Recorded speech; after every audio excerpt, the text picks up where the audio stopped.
Good afternoon, everyone. My name is Lauren Cooper, and I'm the lead of the Forest Carbon and Climate Program at Michigan State University. We are so pleased to present the 2018-2019 Learning Exchange Series in partnership with the Forest Climate Working Group, and welcome to this session. If you don't have background, the Forest Climate Working Group is a diverse group of forest interests, including landowners, industry actors, conservationists, academia, and those active with carbon markets. The group has worked together for almost 10 years to advocate for state and federal policies that work to ensure sustainable forest use and prevention of land use change. We've been in a process of reinvigorating our focus and activities, and we welcome inquiries into our work. So please reach out if you have any questions or you think your organization may be interested in being involved. As far as the Learning Exchange Series, we have a full lineup on our website right now. And here on the screen. But you can register for these individually, so please head to our website at the Forest Climate Working Group, but also the Forest Carbon and Climate Program. You can find links to the series, and so you can register now for the remaining planned series in this year. And you will receive calendar invites when you do that. As a quick note, our next webinar will take place on April 3rd, and this will feature Forest Trends Ecosystem Marketplace, Kelly Hamrick and Stephen D'Onofrio. They will present Forest Carbon Markets Overview and Potential. You can register for the session today at our website, and you'll, again, receive a if you're on our email list, you'll receive a registration link as well. So for today, we have we are really pleased to introduce 3 speakers from the Nature Conservancy. We have Campbell Moore, who is the Central Appalachians Whole Systems Director, Beth Wheatley, Director of External Affairs and Strategic Initiatives, and Eriks Brolis, Economic Development Lead and Senior Advisor of Global Lands. They will present Climate Action in Coal Country, Forest Carbon and Renewable Energy as Economic Diversification Approaches. Before we let them get started, we'll cover a couple of housekeeping notes. For question and answer, we welcome you to sign up or to submit questions at any point.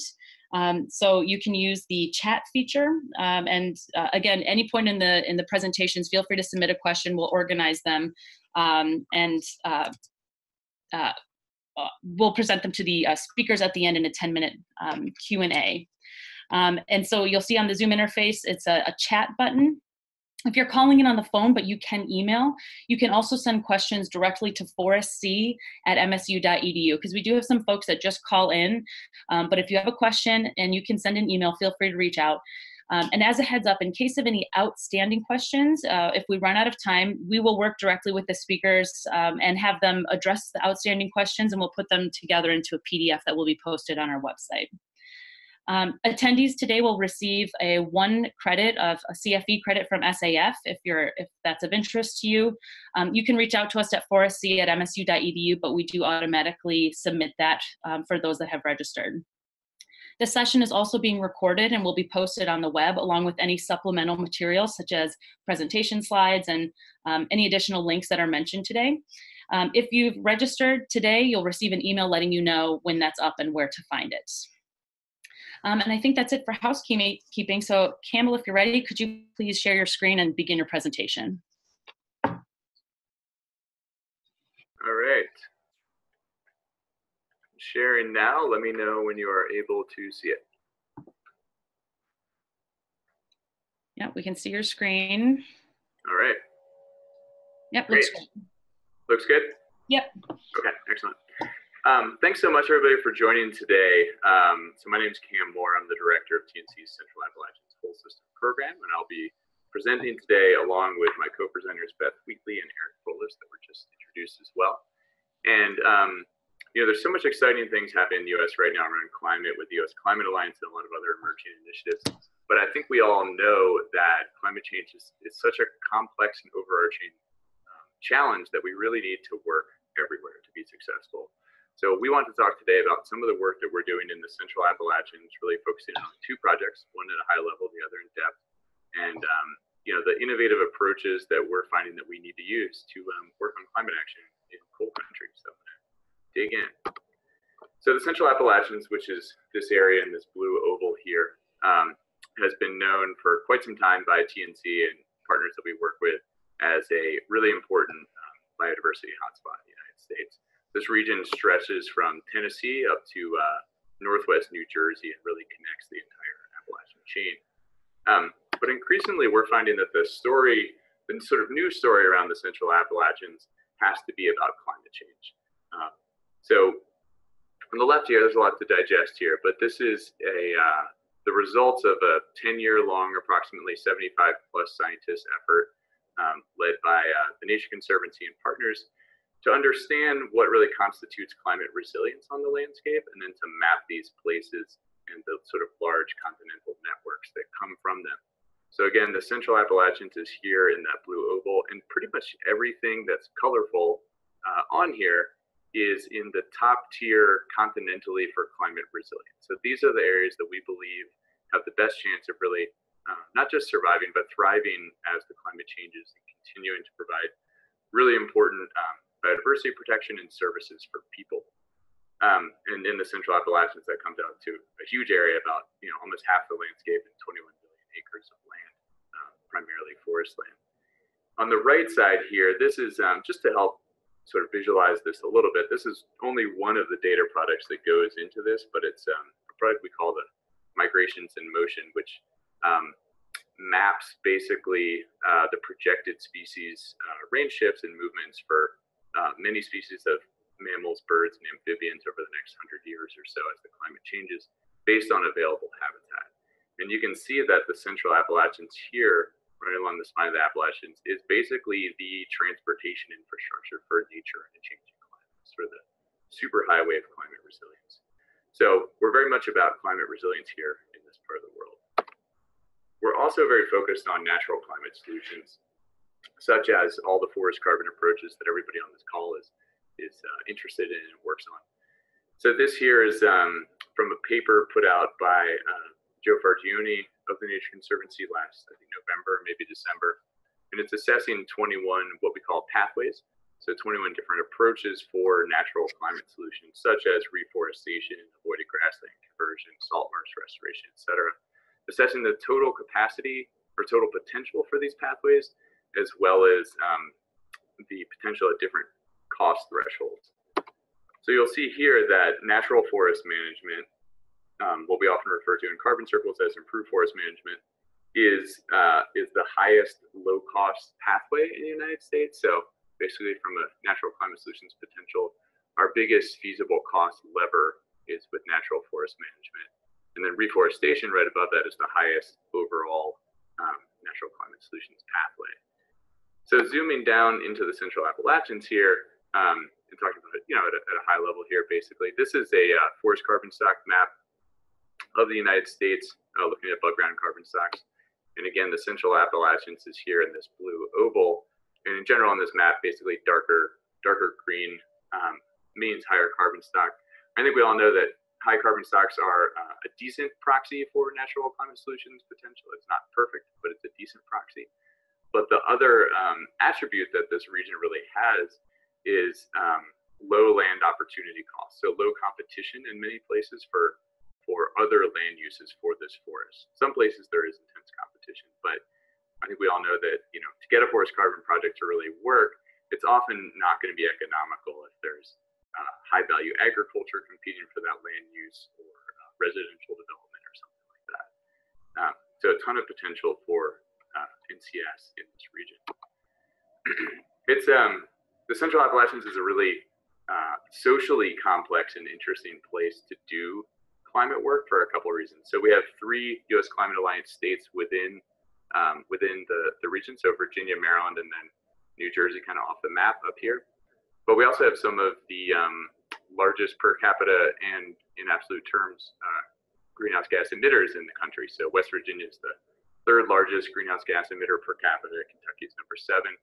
And Pennsylvania is the 3rd largest greenhouse gas emitter overall, which is kind of mind-blowing that after Texas and California, these massive states, comes Pennsylvania, which is obviously a large state, but not quite as big as Texas.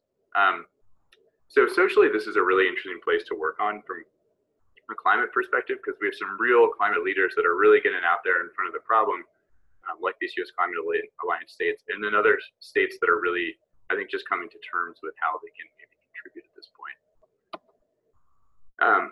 So the Central Appalachians is it's a hotspot for carbon, for climate resilience, but also for poverty. This is one of the most impoverished regions of the country. The historic economic model has not necessarily worked great for the region. It's been largely an extractive model. And you can see that in this map here, which is basically a county level map of poverty rates across the eastern US, with the Central Appalachians being in this oval here. And we find that it is just impossible and often sort of unjust to do work in this region without taking account of this, whether that be public health work or conservation work or climate work. This is part of the social fabric of this area that we really have to be smart about working with. So I know there's a lot of folks on this call that are maybe thinking, okay, well, that's great. I care about poverty, kind of, but really I want to just address climate change and I want to do it urgently. Fair point, but I think it's really important for us as a broader community of folks working on climate to think about how we can get to a more durable sort of social buy-in around climate solutions. So this image here comes from the Yale program on climate change communication, and it's basically showing support for regulating CO2 as a pollutant. So purple areas, and particularly darker purple areas, are less supportive of climate policy than areas that are in green, or at least less supportive of regulating CO2 as a pollutant. So, you know, if we want to address CO2 as a pollutant and institute policy, we can do that with a lot of support in San Francisco, San Diego, and New England, which is great. That helps us get there a little bit, but the other 85% of the country is covered in purple, where people are less likely to support regulating CO2. So hold that image in your mind for a second, and then here's that carbon stock map that I showed earlier. And what we sort of realize here as the community of people thinking about natural climate solutions is we're trying to push for forest carbon as a climate solution, but right now, at least on average, the people that actually own the forest and will be making the decisions about these forests do not support climate policy as much as other folks in the country do. And that's a big problem that we're gonna have to address, and it's a complex one to address, so we'll talk a little bit about that today. And this is true even in very progressive liberal states like California. So here's the Sierra Nevadas, incredibly important area from a natural climate solutions perspective. And there are actually just as purple as West Virginia, where I live. So we have a paradox here. We have a region in the Central Appalachians with high carbon emissions, high poverty, and high resistance to climate action at this point. But at the same time, this landscape holds some critical climate solutions, both in the form of these amazing climate resilient forests that people and nature depend on, and also in high carbon stock forests and really high natural climate solutions potential. So the Nature Conservancy working in the Central Appalachians is really laser focused on, okay, how do we create some creative tension out of that? How do we take this paradox and turn it into powerful solutions? And that's what we're going to talk about today. I'm going to talk about two solutions. The first is our Working Woodlands program, which I'll talk about just at a really high level. My colleague Josh Parrish, who's probably listening in today, is going to talk about Working Woodlands again in May, as well as some exciting work we're doing on a family forest carbon program related to some of that work. So I'm going to keep that at a high level today. And then I'll turn it over to my colleagues Beth and Eriks, who will be speaking about some really innovative work that they are pursuing in the sort of core coal producing lands in West Virginia. So what is Working Woodlands? It's a program that TNC has started a number of years ago to really help landowners conserve their forests and earn new sustainable revenue sources through sustainable forest management and also through sales of carbon offsets. The program kind of packages either working forest conservation easements or an agreement with a FSC certification and a forest management plan, often or typically maybe for these landowners, it might be the first time they've had a forest management plan. And then also we help develop their land into a carbon project, forest carbon project, and help market those offsets, helping them get a new revenue stream. So we're currently happily in a period of more or less exponential growth, I think, really rapid growth, with 12 projects totaling 67,000 acres and well over another 100 to 200,000 acres of potential projects in the pipeline. And we're seeing the real benefit of this program getting out there on the ground in often conservative areas where people are thinking of climate action as maybe a threat to their well-being, thinking of climate policy as a threat to their economic well-being, and helping them understand that they really can be a part of the solution and generate new revenue sources in that process. And also, we found these projects to just be really incredible sort of foundations for reaching out to policymakers and key influencers to get them bought in on these climate solutions as well. Just one other quick thing on working woodlands. I think everybody on this call is interested both in forest carbon, but also on the resilience side of things as well. Getting a little bit of feedback if somebody doesn't mind muting. But so we are trying to basically deploy these working woodlands projects into those high climate resilient forests I was discussing earlier. So the other climate solution that we are pursuing, or one of the others in the Central Appalachians, is really focused on the core of these former coal producing areas, which my colleagues will talk about. This picture here is somewhat typical of the southern coal fields of West Virginia. We have areas of extensive surface mining, often surrounded by the other 80% of the land is in very large ownerships of coal or mineral holding companies or timber companies, but has really intact high carbon stock forests that often has really incredible conservation attributes.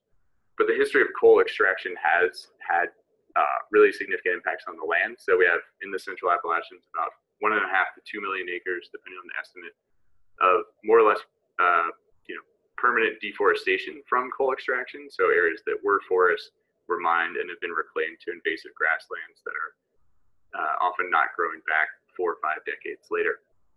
So that's an area larger than Delaware that's been impacted in that way, with obviously very high carbon emissions from that. But we also have, several million acres of industrially owned coal timberland that's in intact forests, surrounded by tens of millions of acres actually of family forest owned land and underground land, all of which can have an important role to play in natural climate solutions. So I'm going to hand it over to my colleague Beth in just a minute here, who's going to describe innovative approaches that we're using to kind of look at this whole landscape, including the surface mines and the impact forests. Beth, over to you. Thanks, Cam. That's a great setup. So again, I'm Beth Wheatley, and I actually live just north of that coal mining site that you saw in the photograph that Cam shared in Charleston, West Virginia. And I'm just going to jump right in with a little lead in to talking about what the Nature Conservancy is actually doing to set a little more context for where we're working. So first, as you can see from this slide, it goes without saying that coal is a major driver of West Virginia's economy. As production continues to decline, we are faced with the resulting job and coal severance tax revenue losses. And that impacts funding for public schools and other public services. So the socioeconomic landscape is literally shifting beneath our feet. And it's causing community and state leaders to ask themselves, what is next for West Virginia's economy? Next slide.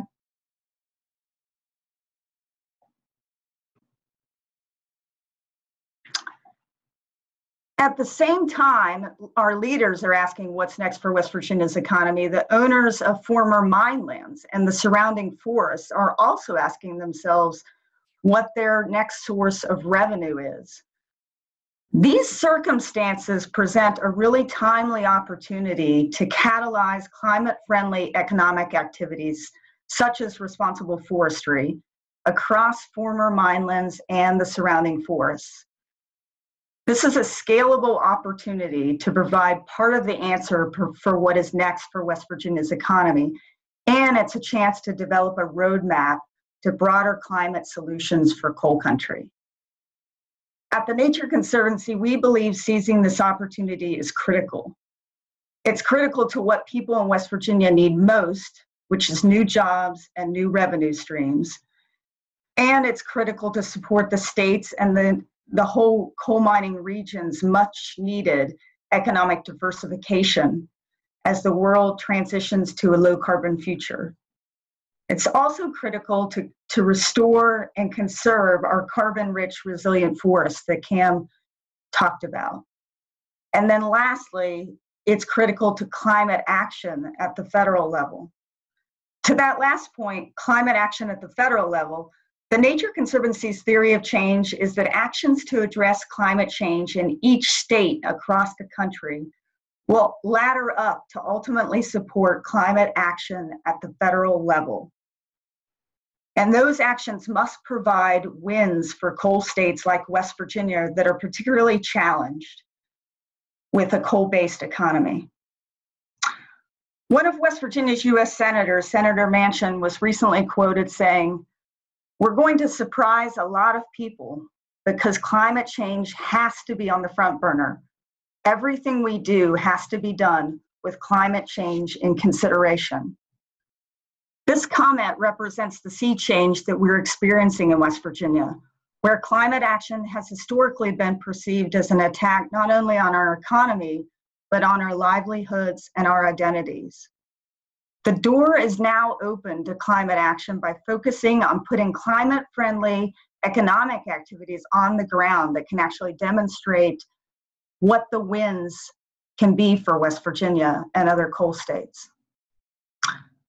So, what is the Nature Conservancy's path forward in West Virginia? Next slide. You can go ahead and click to the next one. Thanks, Cam. The Nature Conservancy is proposing a collaborative project to demonstrate a blended model of 4 climate-friendly business units that are scalable across the millions of acres of Central Appalachians carbon-rich forest and former coal mine lands. These business units are large-scale solar, responsible forestry, outdoor recreation, and agroforestry. We're doing that last one in partnership with Coalfield Development Corporation. For those of you who aren't familiar with Coalfield Development Corporation, it's a well-respected workforce and economic development group.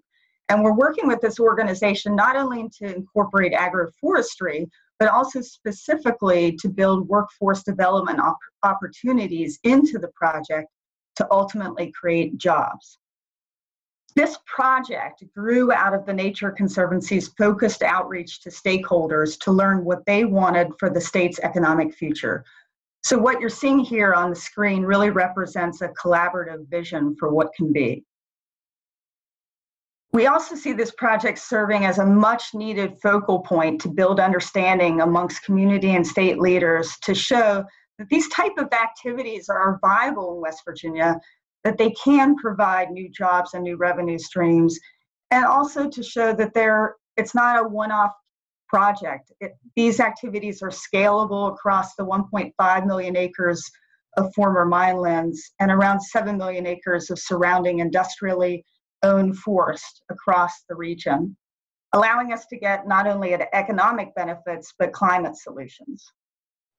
So with that, I'm going to pass it over to Eric to share more about this proposed demonstration project and dig into the solar business unit specifically. Eric? Thanks, Beth. Well, that was a great setup, and as Beth mentioned, I'm going to dig deeper into the process that we're taking in order to deploy this demonstration site, as well as kind of the stakeholder engagement. So as you see there on the left of your screen, this is kind of a prototypical site in West Virginia. It's about a 20,000 acre parcel. And it's a combination of surface and kind of mineral impacts there on the bottom right, and then the surrounding forest, as you see encircled by the broader green. So we envision we have a business plan that we've developed where we've envisioned various activities that can occur on this site that will generate revenue. And those core business units are solar energy, which you'll see in kind of the yellow portion of the site. And then thank you, Cam. And then we envision agroforestry with our partner to develop agroforestry as a workforce development tool, but also to begin generating revenues as well as jobs for the area and producing more local food. And then for the rest of the site, that's the forest carbon and responsible forestry as the Working Woodlands program would be deployed there. So next slide, please. We see solar as the anchor tenant for this site, and we are actively searching for where there is the best potential for solar energy within the coalfields region. And we see this as the anchor tenant as well for the lease revenues that it could generate for the project to move forward. As I mentioned, the Working Woodlands program is also key, but I'm not going to discuss that at depth at this point in time. Next slide, please. The solar potential, we believe, is increasing in West Virginia. And as you note from this graphic, West Virginia is right there in the middle with 6 megawatts deployed at this point in time, whereas the surrounding states have tremendous solar deployment relative to West Virginia, with Virginia having deployed over 100 times the amount of solar, North Carolina 700 times. And we believe that, and with good reason, because solar developers are beginning to knock on our door, that West Virginia, it really is just a matter of time before solar is economically feasible, and that will occur, we believe, as increased land pressure in surrounding states increases the cost of those land parcels. So we want to steer solar to West Virginia, and next slide, please, and especially on degraded lands. We believe that there's tremendous potential on degraded lands to repurpose those for a new form of energy generation, if you will, on the minelands. And what that will hopefully yield is not only the decarbonized electricity, but also that the impact to the surrounding forests will be minimized, and the impact to surrounding farmlands, which is kind of the business as usual location for solar to be deployed at this point in time. Next slide, please. In addition, we're seeing increased social impacts from renewable energy deployment, as this slide shows. This is, I believe, last week, an article, or maybe the week before, for a 500 megawatt proposed facility in Spotsylvania County, Virginia, and it is about 6,000 acres that have been cut already for that solar project to move forward. And this is generating massive fury from the neighbors, and there's a lot of press that's surrounding this project. So we're hoping that we can steer projects towards degraded lands to minimize this type of impact. Next slide, please. So what are the site characteristics that make solar economically feasible and practical? Well, one is that there are workers and equipment. There are mine workers as there's declining coal production that we believe can be retrained and the heavy equipment repurposed in order to do site preparation. There are also nearby utilities oftentimes, because the coal processing facilities at these sites were typically electrified, and so those substations could be repurposed and allow for lower cost connections to the grid. Existing haul roads, where the haul roads for taking the coal off the site can now basically be turned the other direction, and solar panels and other equipment delivered to those sites. And then flat cleared land is the kind of ideal site for solar. As I mentioned, farmlands are typically the preferred site for many developers at this point. But there are new technologies and new racking systems and ways to install solar on degraded lands that would allow it for the flat sites here that represent these minelands. And also that it's, the last point is that it's compatible with multiple uses. So there could be pollinator-friendly habitat or some type of grazing or agroforestry happening in between the roads. Next slide, please. And solar on minelands is already being pioneered. This is a 7 megawatt facility that has been deployed in Vermont.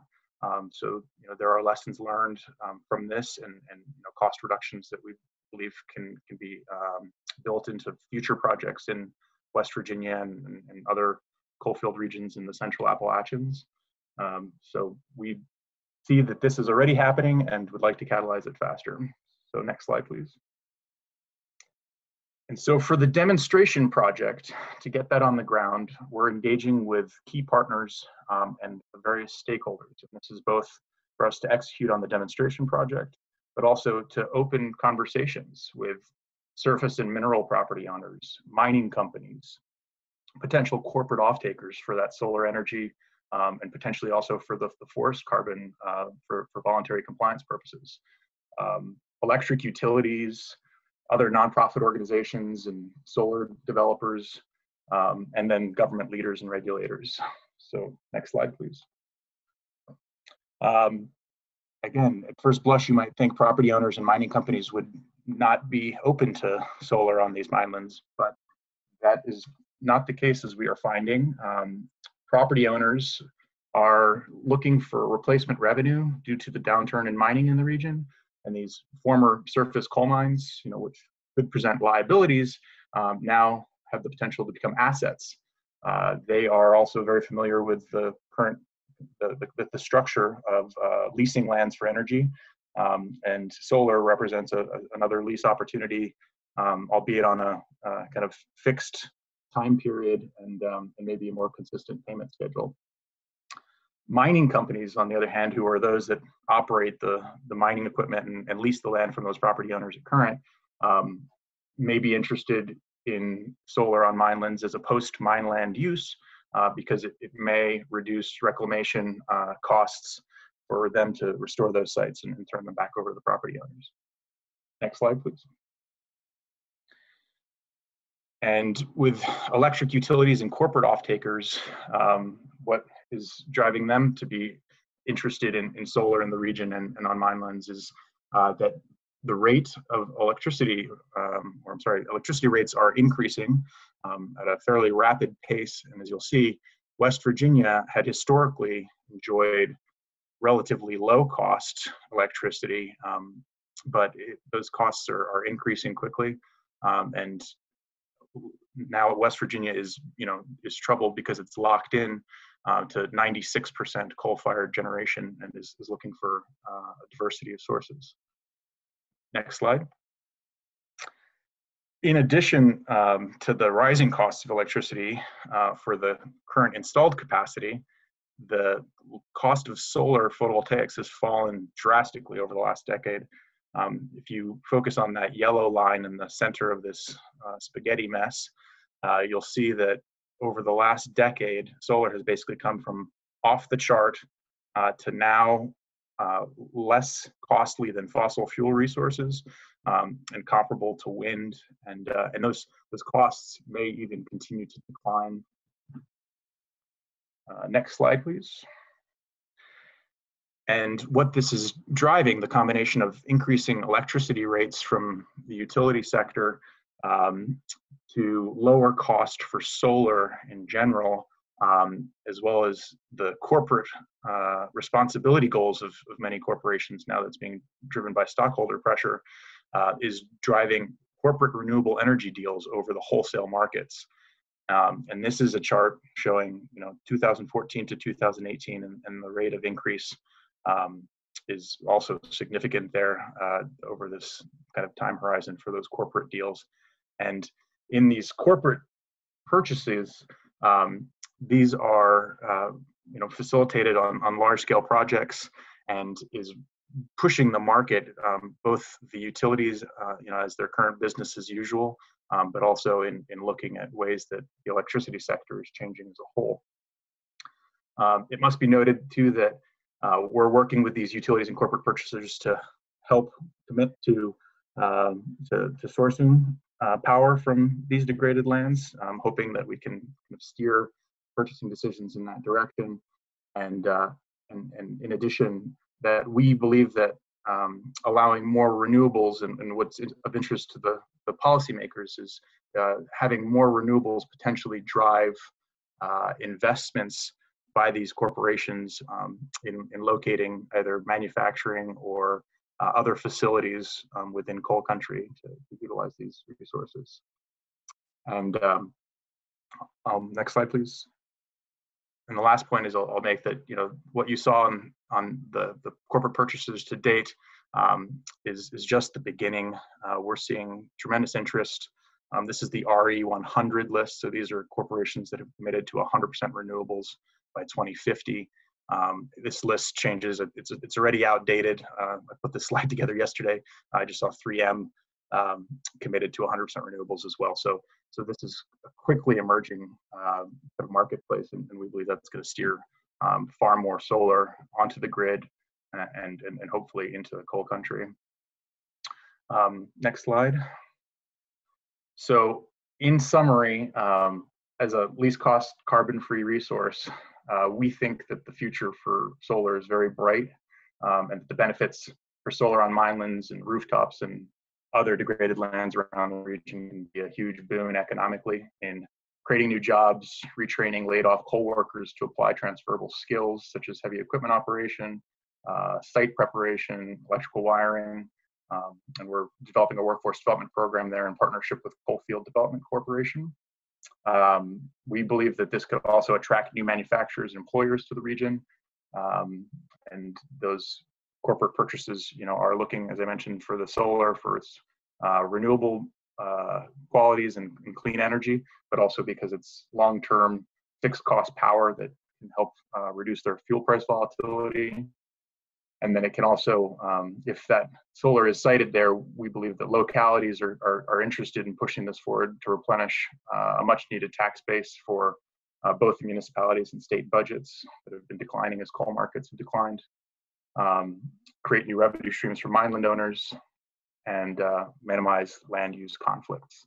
So it's a grand vision, and yeah, we hope that with this demonstration that we can move that vision forward for the state. And with that, I'm going to pass it back to you, Beth, for overcoming some of these barriers.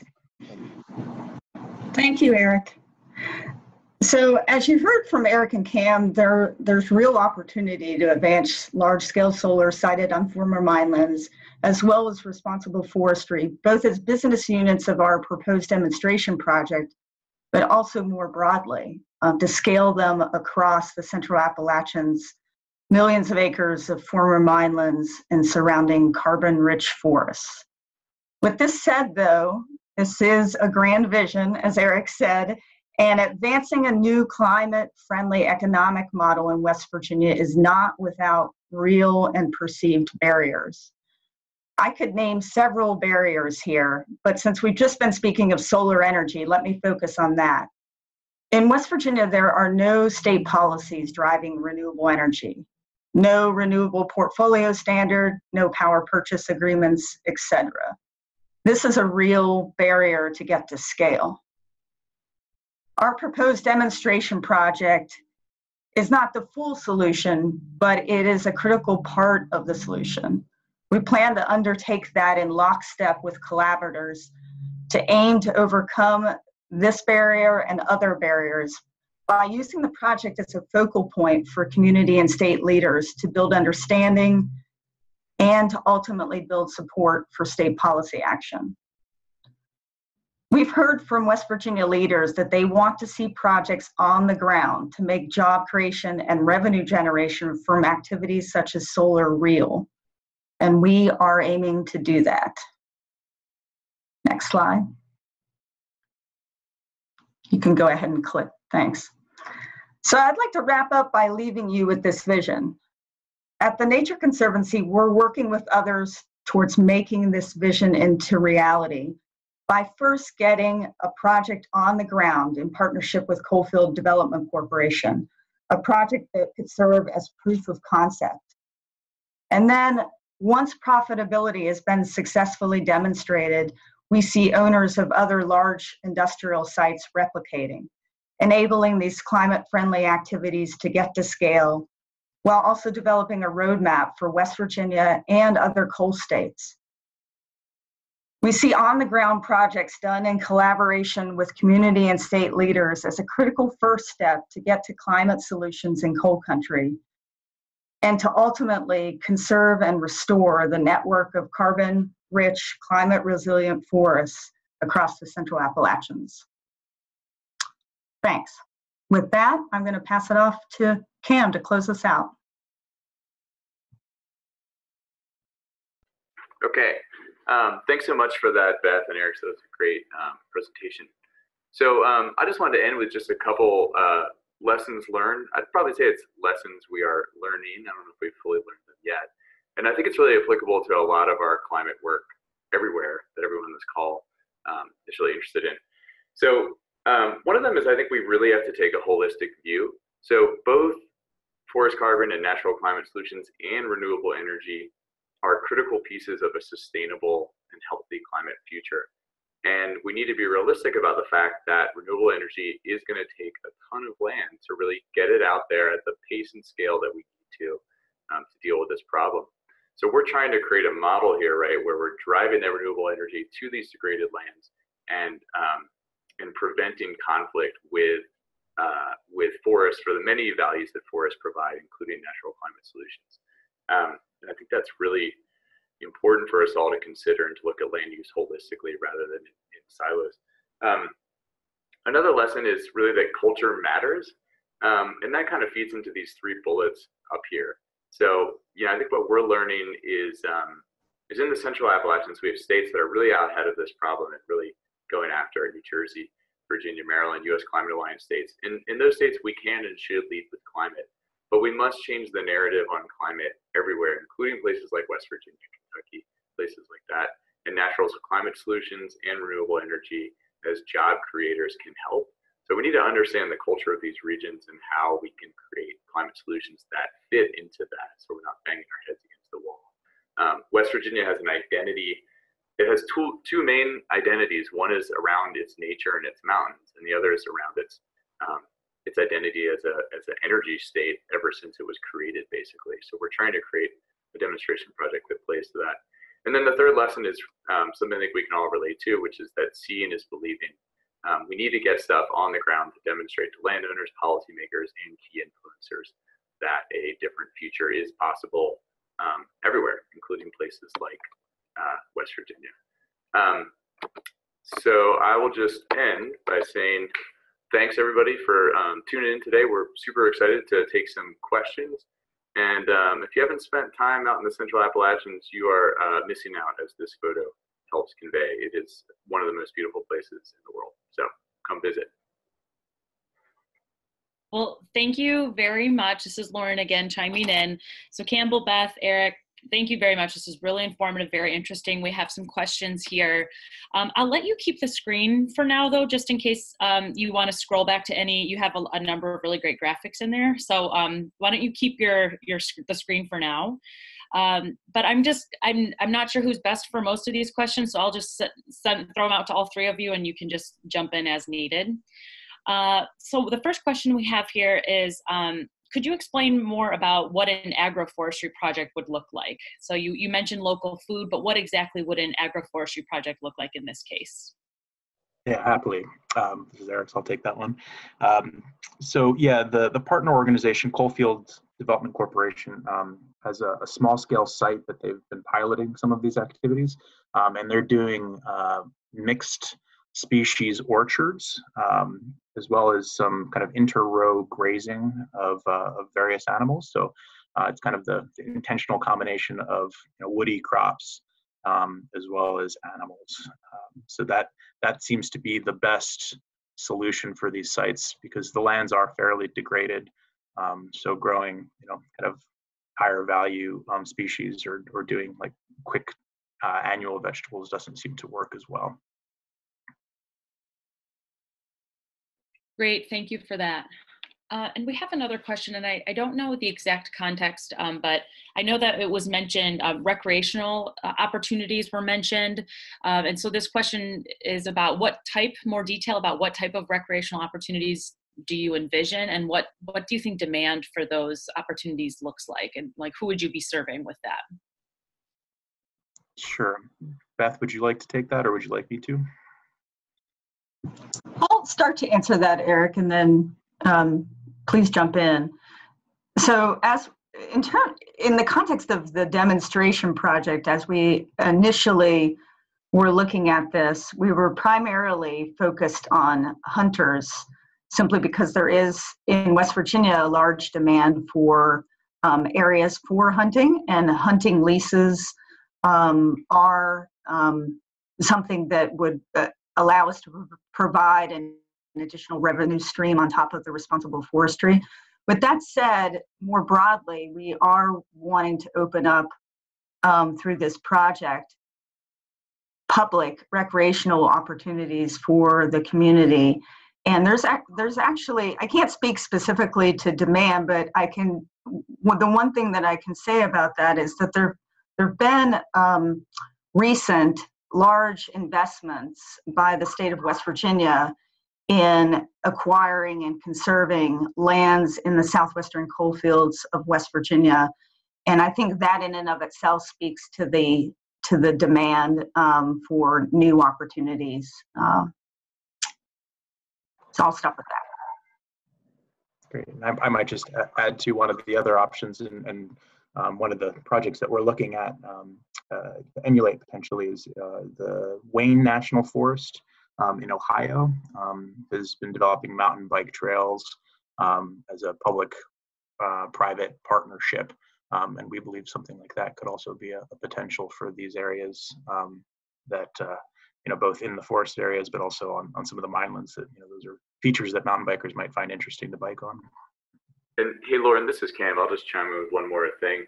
So from a big picture point of view, actually, our whole sort of theory of change for our work in the Central Appalachian region, or in much of the region, is about supporting the transformation of a historic kind of extractive economy to a more nature-friendly, nature-based economy.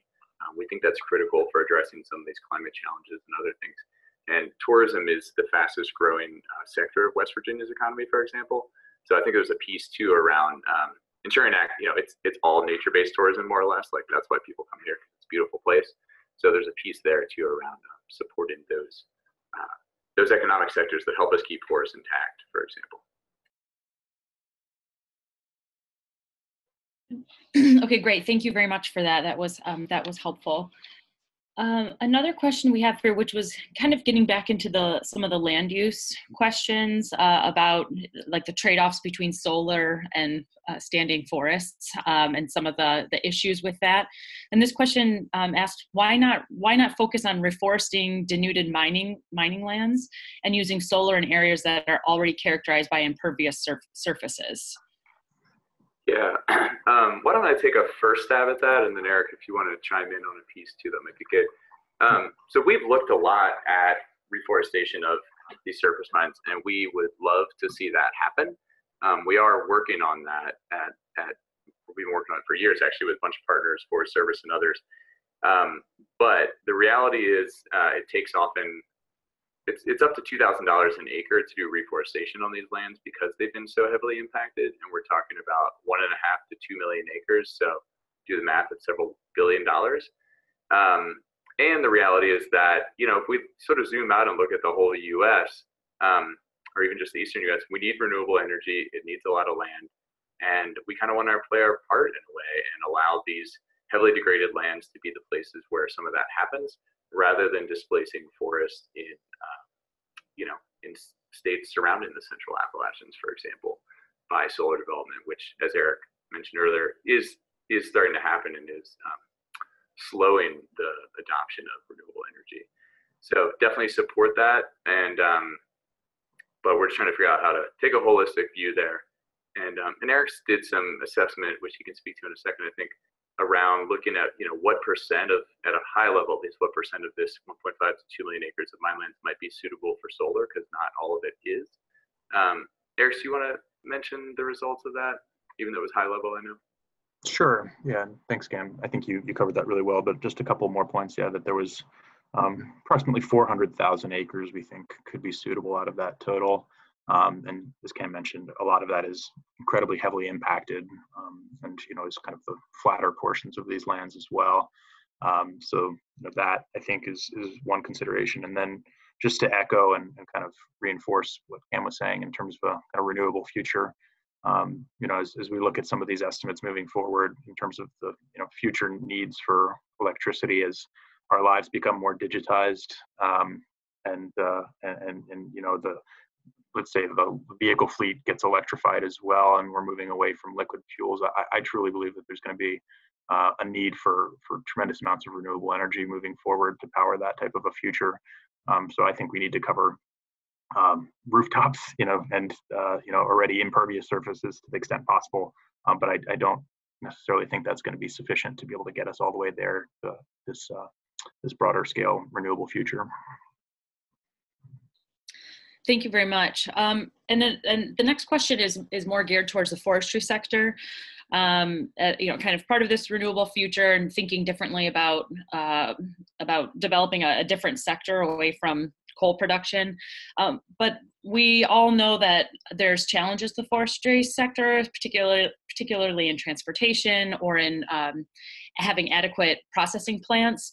Can you tell us a little bit about what the landscape's like in West Virginia now, and what the challenges are as far as developing a sustainable timber sector there? Yeah, this is Cam. I'll take a first stab at that. So, I mean, timber production and processing already is a huge part of the economy. West Virginia is the third most densely forested state in the U.S., so definitely it's a forestry identity already. And there's millions of acres of land. I think maybe 12 million acres out of the state is working forest. But the points are really important that processing, having suitable transportation infrastructure and processing infrastructure is a big obstacle, particularly for lower value wood products that might be coming off, so pulp and other lower value wood products. So yeah, it's a big issue, and we've been looking at that for a while and trying to sort of crack that tough nut, and still working on it, on how we can make sure that there is processing facilities to support low value products coming off as well, so that we're not unintentionally incentivizing high grading by not having processing facilities for lower value products. So we don't have a magic solution for that. A lot of the infrastructure is there. Like I said, it's a huge part of the state's economy, but there is more work that needs to happen on that. Thanks. And then another related question was, how about considerations for woody materials as biofuels? If that's currently like, what percentage of the market is that now woody waste materials or woody crops, developed just for energy? Is that, what's the status on that now in West Virginia? Yeah, so I don't have a great picture of that. I don't think there's much of that happening in West Virginia right now. There is, Southwest Virginia, kind of over the border, there is I think it's I don't remember what you call it, but a coal plant that also burns wood. And so I do think there's some demand for that there, but I'm not aware of that being a factor here in West Virginia at this point. We do have another question here. This question is, how do the costs of installing solar on degraded former mine sites compare to clearing existing forest lands? And then they go on to say, to avoid perverse incentives, are opportunities being explored to take a portion of any solar revenues instilled on degraded land to be dedicated to afforestation or reclamation of other degraded lands? That's a great question. So to the kind of cost comparison to begin with, degraded lands do have a slight additional cost because of the type of racking infrastructure that would be needed to be used. So that's something that we're hoping that over time, as these degraded lands become more utilized for solar, that those costs can come down. But that it does add a few cents per watt as the way the comparison goes. To the second question about utilizing revenues from solar for afforestation, that is part of the model that we're hoping to pursue at the demonstration project level. So we believe that if we can generate lease revenues on a site owned by TNC, that those could be reinvested for other programmatic activities, be it kind of more expanded workforce development or afforestation or other activities like that. And I'll just chime in one more thought there, which is, so I think I can understand why someone would have concern of saying, well, do you really want to drive a solar industry in this region? Because what if that leads to deforestation? I'm not super worried about that at this point because West Virginia is blessed with these beautiful views you're looking on this photo, which means that we also have the least flat land of any state in the country. So pretty much the only flat land in West Virginia is these former mine sites, and you need flat land for solar. So it's just a happy confluence of reuse of those flat degraded lands in a way that we don't think will heavily impact surrounding forests. Another question here was, could you talk a little bit more about wind potential, since there's clearly can be kind of a tension if you're reducing forests for solar, if you're not able to take advantage of some of those degraded lands. Is wind on the rise in the Appalachian area as well? Yeah, so wind, yes, there's a lot of wind in the Central Appalachians, and the largest wind farm, unless this has changed in the last year, which it could have for sure, but the largest wind installation east of the Mississippi is in West Virginia as of a year ago. That may have changed. So a lot of wind energy potential. The really unfortunate aspect, I guess I should start by saying TNC supports all renewable energy in the right places whenever possible. But the way that the landscape in the Central Appalachians is configured is the only places where you have economically suitable wind energy is on top of these big mountains that really do form the backbone of those climate resilient forests. And so wind, unfortunately, has led to a lot of forest fragmentation and deforestation in the region. But we think that there are a lot of really suitable places for it in surrounding states like Ohio and others. And this is one of the reasons that we originally, a couple of years ago, started really delving deeply into this solar on minelands idea, because we wanted to rapidly support the scale out of renewable energy, but we don't want it to come at a cost to forests. Thank you for that. That was an interesting answer. So I'm going to go ahead. I think that's all for the questions that we have here today. I'm going to go ahead and pull up my my final slide here with some contact information, and I want to go through and just thank our speakers one more time here. So let's see, what do we have? So close here. I just want to pull up our full lineup again, and thank everyone for joining today. And a big thank you to our speakers, Campbell, Beth, Eric. Really appreciated this overview. Really interesting. It's great to kind of dig in on some of the regional challenges, socioeconomic challenges to climate change considerations and land management. So this was really, really insightful and a nice shift away from sometimes very high-level discussions about what this should look like. So it was really, really fascinating. I'd also like to thank members of the Forest Climate Working Group and the Forest Climate Working Group Steering Committee for all the support and guidance. And again, for everyone joining, the webinar is being recorded, and it will be posted within a few days to the Forest Carbon and Climate Program website. And if you have any questions, you can email us at forestsc@msu.edu, or even suggestions for speakers. I'm beginning planning the lineup for next year as well, so please reach out with any ideas. And so with that, I'll thank our speakers once again, and I hope everyone has a great afternoon. Thank you so much.